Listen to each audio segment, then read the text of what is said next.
મારા હાથમાં જે પઝલ છે આપણે બધાએ એને જોયું, એનું નામ રૂબિક ક્યુબ છે. રૂબિક ક્યુબ એટલા માટે છે કે 50 વર્ષ પહેલાં 1975માં એર્નો રૂબિક નામના હંગેરીના એક યુવાને આનું સંશોધન કર્યું હતું. ઘણીવાર કોઈની ઘરે આ ગેમ પડી હોય તો આપણે આમ ફેરવીએ અને પછી લાગે કે આપણાથી નહીં થાય, પછી કદાચ આપણાથી થઈ પણ જાય તો આપણે એને ઉકેલીએ. એટલે રૂબિક ક્યુબનું આ સાદામાં સાદું ઉદાહરણ છે. પણ અહીંયા મારી પાછળ એક જગ્યામાં તમને દેખાય છે આવા કલરફુલ બધા પીસીસ છે. હું તમને નજીકથી પણ હમણાં બતાવું છું. ફૂટબોલ વર્લ્ડ કપ ચાલે છે એટલે આપણને આ જોઈને ફૂટબોલ જ યાદ આવે. આ ફૂટબોલ શેપના જ છે, પણ એ બધા જ ક્યુબ આપણે જોયું એમ કે બધા જ ક્યુબ છે એ ચાલુ હાલતમાં, એટલે કે એને રમી શકાય એમ છે.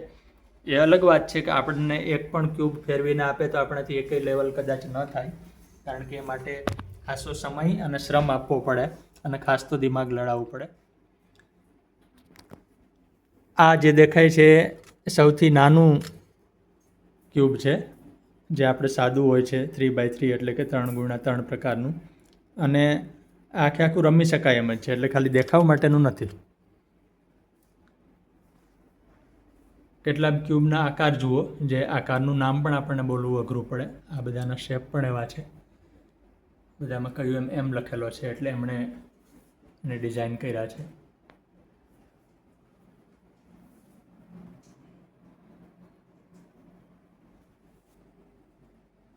વિડીયોમાં જે દેખાય છે એમનું નામ મનીષભાઈ છે, મનીષભાઈ રાઠોડ, અને એ જ આ ક્યુબના સંશોધક, ઇન્વેન્ટર કહો તો ઇન્વેન્ટર, ઉત્પાદક અને રસ જગાવનાર. ખાસ તો મારે એટલા માટે કહેવું જોઈએ કે આ ક્યુબમાં રસ પાડવો બહુ મહત્ત્વનો છે, કારણ કે મગજના વિકાસ માટે બહુ કામનું છે. આપણે એમની પાસેથી સમજીએ કે કેવા કેવા પ્રકારની ક્યુબ છે અને શું વિશિષ્ટતા છે.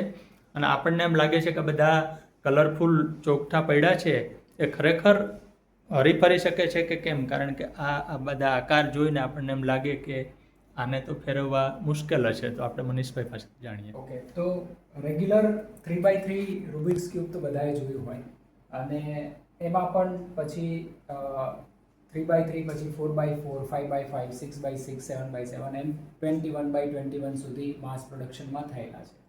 એના સિવાય મિરર ક્યુબ, જે એવા ક્યુબ હોય છે કે જે બેઝિકલી એમાં કલરનો કોઈ રેફરન્સ ના હોય તમારી પાસે, અને એના બધા જ એ શિફ્ટર કહેવાય કે એનો શેપ અલગ અલગ થાય. એ જ રીતે આ જે છે ક્રેઝી સર્કલ પઝલ, અને એમાં પણ આ મિરર ક્યુબ છે, ક્રેઝી મિરર 3x3, જેમાં બેઝિકલી એનો શેપ શિફ્ટ થાય છે અને અંદરનું જે સર્કલ છે એ ફિક્સ રહેતું હોય છે.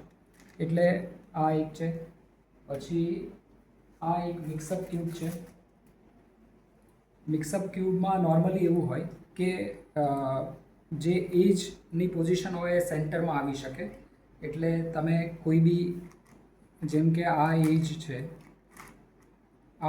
છે, એને આપણે આવી રીતે સેન્ટરમાં લઈને મૂવ કરીશું તો એ સેન્ટરની પોઝિશનમાં આવી જશે. એટલે એજ અહીંયાથી સેન્ટરમાં આવી ગઈ, જે નોર્મલી રેગ્યુલર રૂબિક્સ ક્યુબમાં એ શક્ય નથી. એટલે આને મિક્સઅપ ક્યુબ કહેવાય છે. એ જ રીતે આ પણ મિક્સઅપ ક્યુબ છે. આ 30 ડિગ્રી મૂવ થાય છે. પછી આ સર્કલ પઝલ છે, આ ડબલ ક્રેઝી સર્કલ પઝલ છે, જેમાં બેઝિકલી એની બે સાઈડ એવી હોય છે કે જે બધા જ ઇનર સર્કલ અને આઉટર એજીસ અને કોર્નર્સ બધું જ સાથે મૂવ થાય. જેમ કે આમાં બધું સાથે મૂવ થાય છે, આમાં પણ બધું સાથે મૂવ થાય છે. આ એવું છે કે બહારનું સર્કલ અને બહારની જે પીસીસ છે એટલું જ ખાલી મૂવ થાય, સેન્ટર જે છે ફિક્સ રહે છે. અને એક આ ચોથી સાઈડ છે, જેમાં બેઝિકલી બહારની સાઈડ જ મૂવ થશે, અંદરના બંને સર્કલ જે છે એ ફિક્સ રહે છે. એટલે આ ચેલેન્જ વધારે. એવી રીતે આ તમે જુઓ તો આ નોર્મલ ગિયર પઝલ છે. ગિયર પઝલમાં પણ ઘણા બધા, જેમ કે આ એક્સિસ ગિયર છે, જે નોર્મલ ગિયર કરતાં થોડું વધારે ચેલેન્જિંગ છે, અને આને મૂવ કરવું પણ બહુ થોડું ડિફિકલ્ટ થાય, કારણ કે આને તમારે એલાઇન કરવું પડે કે કેવી રીતે આને મૂવ કરવું છે. એ જ રીતે આ એક મિક્સઅપ ગિયર ક્યુબ છે, આમાં પણ જેમ મિક્સઅપ ક્યુબની જેમ એજ જે હોય છે એ સેન્ટરમાં જઈ શકે. જેમ કે આ હાફ વે તમે ટર્ન કરીને પછી એને મૂવ કરી શકો આવી રીતે, અને ઇટ ચેન્જીસ ધી શેપ.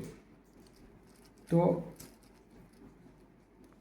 એ જ રીતે આ ડોડેકાહેડ્રન શેપમાં ક્રેઝી ક્રિસ્ટલ ક્યુબ છે, જેમાં બેઝિકલી સેન્ટર ફિક્સ રહે છે સર્કલ, અને આઉટર પીસીસ જે છે મૂવ થાય છે.